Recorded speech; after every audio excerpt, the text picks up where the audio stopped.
आदरणीय मेरे प्रिय दोस्तों और भक्तों, जब राम रावण युद्ध हुआ तो दोस्तों प्रभु श्री राम किस सोच में पड़ गए। क्यों सोच में पड़ गए? क्योंकि युद्ध लंबा खिंच रहा था, रावण का वध संभव नहीं हो रहा था। दोस्तों, रावण का वध संभव क्यों नहीं हो रहा था, उसके बारे में यह वृतांत है। बहुत सुंदर वृतांत आपके समक्ष रख रहा हूँ। उम्मीद करता हूँ कि अंत तक आप इस वृतांत को अवश्य सुनेंगे। दोस्तों, यह वृतांत और वृतांतों जैसा महत्वपूर्ण नहीं है। तो आइए, अपनी इजाज़त दीजिए इस वृतांत को शुरू करने के लिए। दोस्तों, श्री राम और रावण का युद्ध चलते हुए 12 दिन बीत गए। रावण घायल भी होता था, परंतु अगले दिन पुनः स्वस्थ और नई ऊर्जा के साथ युद्ध स्थल में उपस्थित हो जाता था। यही स्थिति श्री राम जी की भी थी। राम ने अपने सभी वीरों और सलाहकारों को एकत्रित किया और उनसे कहा कि वीरों, यह बहुत ही आश्चर्यजनक है कि रावण का वध नहीं हो रहा है। सभी लोग इस समस्या पर बहुत काल तक विचार करते रहे, परंतु कोई कारण समझ में नहीं आ रहा था। इस पर हनुमान जी ने उठकर कहा कि भगवान, मैं इस विषय में कुछ कहना चाहता हूँ।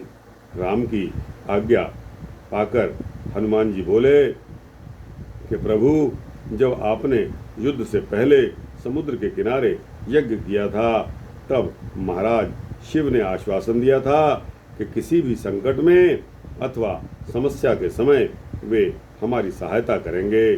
कौन सहायता करेंगे? भगवान शिव हमारी सहायता करेंगे। भगवान वे रावण के गुरु भी हैं। वे इस रहस्य को अवश्य जानते होंगे। हमें इस विषय में उनसे परामर्श अवश्य करना चाहिए। श्री राम बोले कि हनुमान जी, यह आपका अति उत्तम परामर्श है। मुझे प्रातः ही पुनः रावण से युद्ध करना है। मैं चाहता हूँ कि तुम जाओ और अपने साथ श्री जामवंत जी को भी ले जाओ। वे बता रहे थे कि महाराज शिव के ज्येष्ठ पुत्र भी उनके सखा रहे हैं। तुम उनसे जाकर मेरा प्रणाम करना, उनके चरणों में चरण वंदना करना और कहना कि हे सर्वज्ञ प्रभु, आपके द्वारा तथा ऋषियों के द्वारा किए प्रयास भी विफल रह जाएंगे। यदि रावण जीवित रहता है, क्या राष्ट्र में अंधकार ही बना रहेगा? प्रकाश आने की कोई संभावना नहीं हो पाएगी। अभिमानी रावण के रहते हुए प्रकाश किस प्रकार आएगा? आप ही जानते हैं कि रावण का वध क्यों नहीं हो रहा। आपसे प्रार्थना है कि इसका उपाय हमें बताइए तथा उसका क्रियान्वयन किस प्रकार किया जा सकता है। श्री राम ने श्री हनुमान जी को और जामवंत जी को अभी जाने का आदेश दे दिया और फिर कहा कि शीघ्रतम आप लौट कर आइए। हनुमान जी व महाराज जामवंत दोनों ने प्रस्थान किया और कैलाश पर्वत पर जा पहुँचे। वहीं महाराज की राजस्थली थी, जहाँ उन्होंने राजभवन जाकर सेवकों से अपना परिचय देते हुए कहा कि उनसे मिलने की प्रार्थना की। कुछ ही देर में शिव से आज्ञा लेकर उन दोनों को लेकर शिव सेवक के कक्ष में छोड़ आया। दोनों ने प्रणाम किया।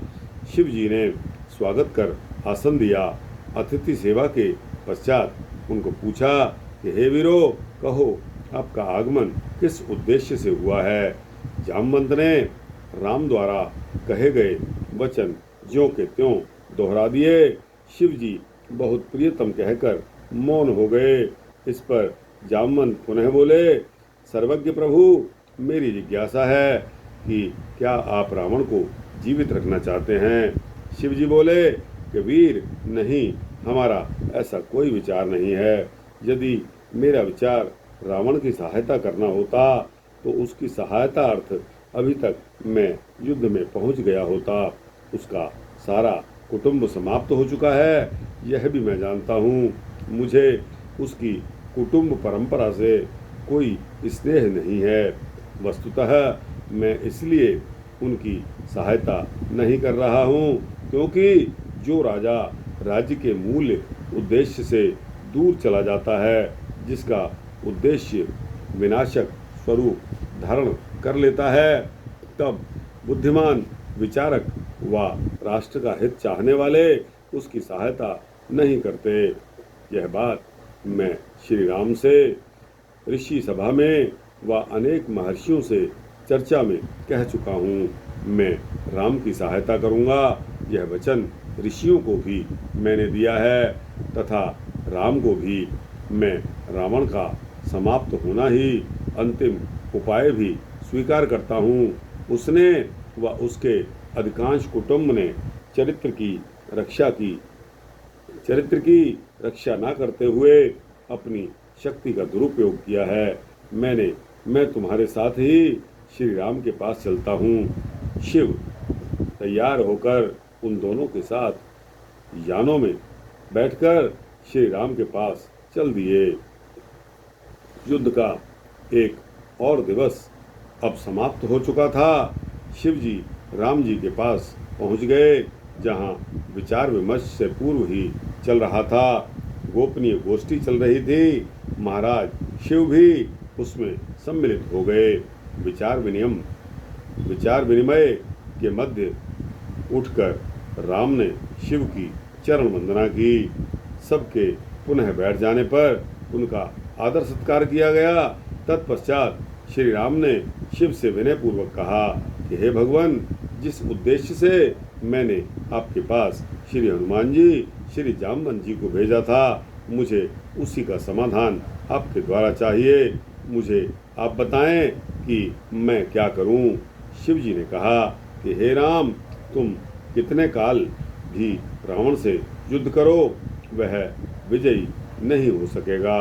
राम के क्यों कहने पर शिव बोले कि रावण एक योगी है। उसने अपने बाल्यकाल से योगाभ्यास किया है। योगी की नाभि में अमृत होना कहा जाता है।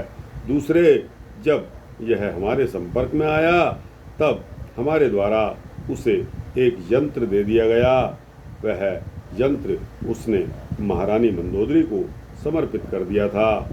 उस यंत्र की विशेषता यह है कि उस यंत्र का संपर्क जिस व्यक्ति की नाभि में स्थिर यंत्र से कर दिया जाता है, तब प्राण शक्ति स्रोत निरंतर प्रवाहित होता रहता है। उस यंत्र पर कोई शस्त्र कार्य नहीं कर पाता, ना ही कोई यंत्र अथवा अस्त्र ऐसा है जो उसे निष्क्रिय कर सके। वह यंत्र रावण के राजगृह के मध्य में एक स्तंभ है, उसके मध्य में स्थित है। जब तक यह तंत्र नष्ट नहीं हो पाता, तब तक रावण को मारना संभव नहीं है। रावण को समाप्ति के दो उपाय करने आवश्यक हैं। पहला तो वह यंत्र लाकर उसे नष्ट कर देना। दूसरा, तुम्हें महर्षि अगस्त ने आदित्यास्त्र प्रदान किया है। तुम यह भी जानते हो कि इस धरा पर प्राण का स्रोत सूर्य ही है। प्राण का दाता उसकी ऊर्जा का प्रयोग प्राण शोषण के लिए भी किया जा सकता है। महर्षि ने वह यंत्र शोषण के लिए निर्मित किया है। यदि हमारे द्वारा प्रदत्त यंत्र नष्ट हो जाता है, तब इस अस्त्र के माध्यम से जो योगामृत नाभि में है उसका शोषण किया जा सकता है। रावण तब ही साधारण बल से युक्त रह जाएगा। उस समय उसको तुम्हारे अथवा किसी अन्य वीर द्वारा मारना संभव हो जाएगा। शिव जी का कथन समाप्त होते ही गोष्ठी में मूर्धनी छा गई। कुछ देर मौन रहकर श्री राम ने पुनः प्रश्न किया कि हे महाराज, यह संभव किस प्रकार होगा। शिव जी ने कहा कि राम, यह इतना सरल नहीं है। यह किसी नारी के सुहाग दान का प्रश्न है। यह तुम्हें अवश्य बताता हूँ कि मंदोदरी वैदिक परंपरा की हामी है। यदि अपने परिवार के नष्ट होने से वह क्षुब्ध भी है, क्रोधित भी है। सीता के रावण द्वारा लंका में लाने के पश्चात दोनों में राष्ट्रहित, राष्ट्र गौरव की हानि व ब्राह्मणत्व की वैदिक परंपरा नष्ट होने के कारण मेल मिलाप भी बंद है। रावण फिर भी उसका पति है। इसके साथ मैं यह आपको और बताता हूँ कि बहुत ही पवित्र विचारों वाली, विदुषी तथा महादानी स्त्री है। मंदोदरा, उपाय के रूप में यही है कि यदि उसने अपना सुहाग तुम्हें दान कर दिया तब रावण को किसी भी काल में विजय कर सकते हो। तुम्हारे सहयोगी हनुमान और जामवंत दोनों ऐसे हैं जो महारानी मंदोदरी की वंदना करके यंत्र दान में प्राप्त कर सकते हैं। यदि दान में यंत्र नहीं मिलता तब किसी भी काल तुम रावण को विजय नहीं कर सकते। राम, तुम जान लो, इस यंत्र का निर्माण हमने भी नहीं किया। इस यंत्र का निर्माण फिर किसने किया? इस यंत्र का निर्माण मार्कंडेय ऋषि महाराज ने किया था, जिस काल में अंतरिक्ष में उस स्थान पर अनुसंधान कर रहे थे जहाँ चंद्रमा और पृथ्वी की आकर्षण शक्ति का समन्वय होता है। वहाँ एक यंत्र स्थापित था जहाँ बहुत से वैज्ञानिकों ने जाकर प्रयोग किए हैं। उस काल में मार्कंडेय ऋषि के साथ महर्षि शौनक भी कार्यरत थे। यहीं इस यंत्र का निर्माण हुआ। उन्होंने यह यंत्र हमें प्रदान किया। किसको? शिव जी को प्रदान कर दिया और हमने रावण को प्रदान कर दिया। इतना बताकर शिव जी यान में विद्यमान होकर अपने स्थान के लिए प्रस्थान कर गए। समस्त रात राम चिंतन करते रहे कि यंत्र किस प्रकार प्राप्त किया जा सकता है, रानी मंदोदरी से किस प्रकार की भिक्षा प्राप्त की जाए। रात्रि के रहते ही उन्होंने श्री हनुमान जी, श्री जामवंत जी को बुला भेजा। उनसे विचार विनिमय करने के पश्चात हनुमान जी ने कहा कि प्रभु, जिनकी विचारधारा वैदिक है, राष्ट्रीय है, उनसे सब प्रकार की आशा की जा सकती है। महारानी के विषय में जो भी महाराज शिव ने बताया है उससे निराश होने के स्थान पर आशा अधिक है। हे प्रभु, हनुमान जी कहते हैं कि आप चिंतित ना हो, हम लंका में प्रवेश करेंगे और अपनी कार्य सिद्धि के लिए कोई न कोई यत्न अवश्य करेंगे। दोनों ने भिक्षुक का वेश धारण किया और वहां से गमन करके लंका में जा पहुँचे। वे ब्राह्मण वेश में राजमहल में प्रवेश यही करना चाहते थे कि उन्होंने पाया कि वे रावण के कक्ष वाले द्वार पर हैं। रावण उसी समय बाहर निकल रहा था। उसने दो भिक्षुकों को जब प्रवेश करते हुए देखा तो उन दोनों को अपने पास बुलाकर अपने कक्ष में ले गया।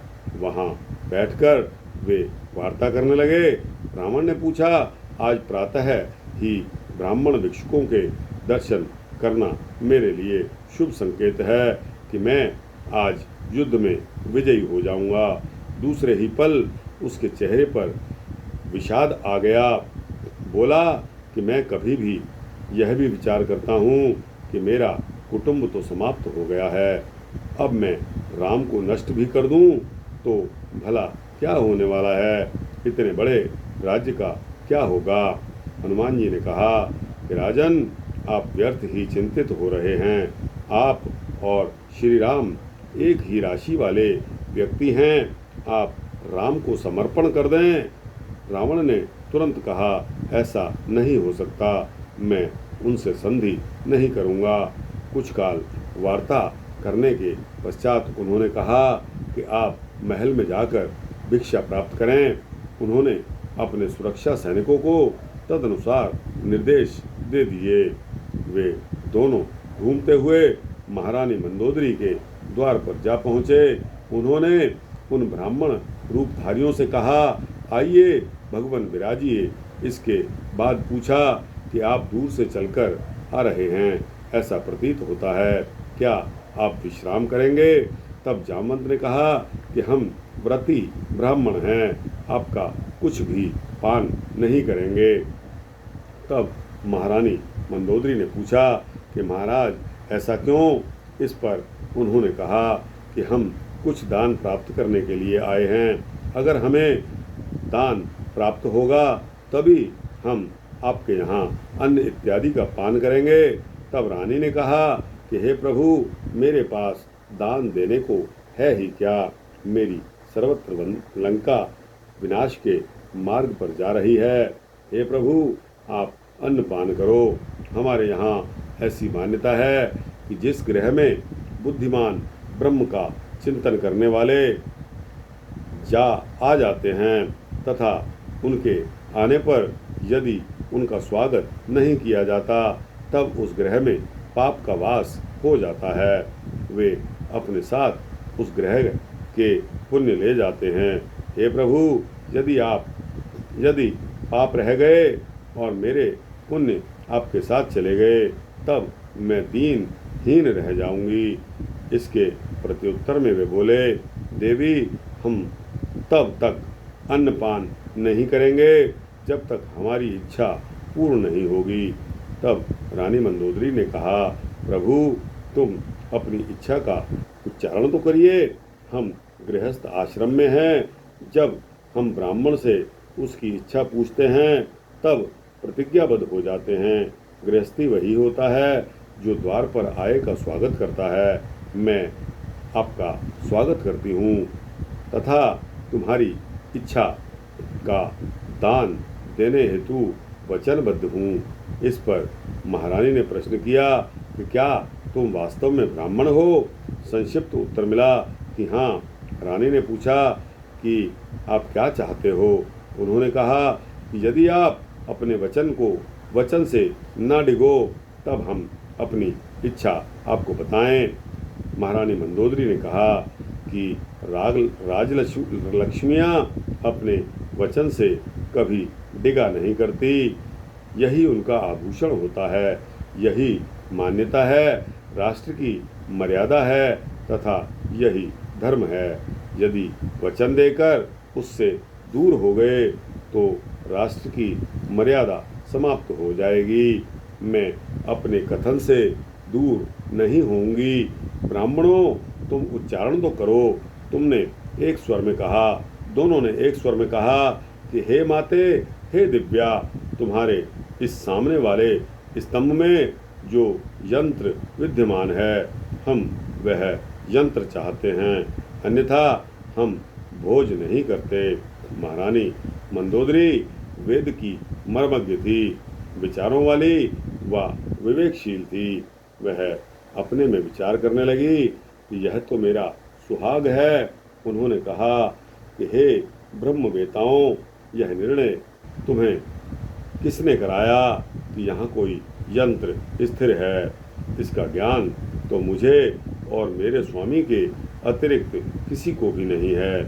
मुझे इन शब्दों से ऐसा प्रतीत होता है कि तुम ब्राह्मण नहीं हो। उन्होंने कहा कि हे ब्रह्मो, तुम जानो कि हम आपकी दृष्टि में ब्राह्मण ही हैं।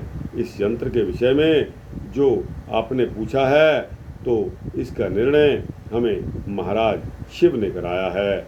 महारानी ने कहा कि ब्राह्मणों, शिव तो हमारे राष्ट्र के सखा हैं, वे ही इस राष्ट्र के सर्वस्व हैं। उन्हीं द्वारा यह यंत्र प्रदत्त किया गया है। यदि वे ही मेरे सुहाग को नहीं चाहते हैं तो मैं यह यंत्र तुम्हें प्रदान करती हूँ। वे भी इस लंका के मर्म को जानते हैं। ये तो कृतवर्मा के पुत्र महाराज शिव हैं। वैसे हिमालय का जो भी राजा होता है वह शिव कहलाता है। हमारा उनका संबंध तो मानोती जब शिव थे तब से है। यदि वही हिमालय के महाराज मेरा सुहाग नहीं चाहते हैं तो मुझे यह यंत्र तुम्हें प्रदान करना ही है। इतना कहकर स्तंभ के मध्य से यंत्र को निकालकर उन दोनों को महारानी मंदोदरी ने अर्पित कर दिया। यंत्र प्राप्त कर कर दोनों ने कहा कि धन्य है मातेश्वरी, तुम्हारे त्याग को, तुम्हारी निष्ठा को धन्य है। यह यंत्र नहीं, तुम्हारा सुहाग है, तुम्हारे इस दान को धन्य है। मंदोदरी ने कहा कि प्रभु, मैं तो इस तथ्य को जानती हूँ, परंतु तुम इस यंत्र को लेकर इतने प्रसन्न हुए हो, इससे मुझे ऐसा प्रतीत होता है कि तुम ब्राह्मण नहीं हो। इस पर दोनों मौन हो गए। इसके बाद कहा कि हाँ मातेश्वरी, आप सत्य कह रही हो, मेरा नाम जामवंत है और ये मेरे साथ हनुमान जी हैं। इस पर महारानी ने कहा कि अमृताम भू वर्णनम ब्रह्मो कृतम, मेरा कुटुंब तो समाप्त ही हो चुका था। मेरा पति जीवित था, मैं सुहाग की रक्षा चाहती थी। यदि सर्वत्र राजा रावण को नहीं चाहते तो उसका वध होना ही है। वे यंत्र लेकर लंका से बाहर आ गए। तभी उन्हें याद आया कि महाराज शिव ने जाते हुए कहा था कि जामवंत, यदि यंत्र प्राप्त हो जाए तो उसे समुद्र में डुबो देना, अन्यथा वह शक्ति प्रदान करता रहेगा। उन दोनों ने मिलकर एक भारी पाषाण से बांधकर उस यंत्र को समुद्र में डुबो दिया। दोस्तों, उस यंत्र को समुद्र में डुबो देने से क्या उसका बाद में क्या हुआ, वह वृत्तांत आपके समक्ष अगले वृत्तांत में आएगा। तो दोस्तों, यह वृत्तांत आपको यहाँ समाप्त करता हूँ। समाप्त करने की इजाज़त दीजिए। दोस्तों, यह वृत्तांत आपको कैसा लगा? अच्छा लगा हो तो इसको लाइक और शेयर करते हुए अपने दोस्तों, भक्तों, मित्रों, जिज्ञासुओं तक पहुँचाना। दोस्तों, इस चैनल को अगर आप सब्सक्राइब कर देंगे तो आपको इसी तरह के सूक्ष्म भक्ति वृत्तांत मिलते रहेंगे। जय श्री राधे, जय श्री राम, जय श्री सीता रामचंद्र भगवान की जय।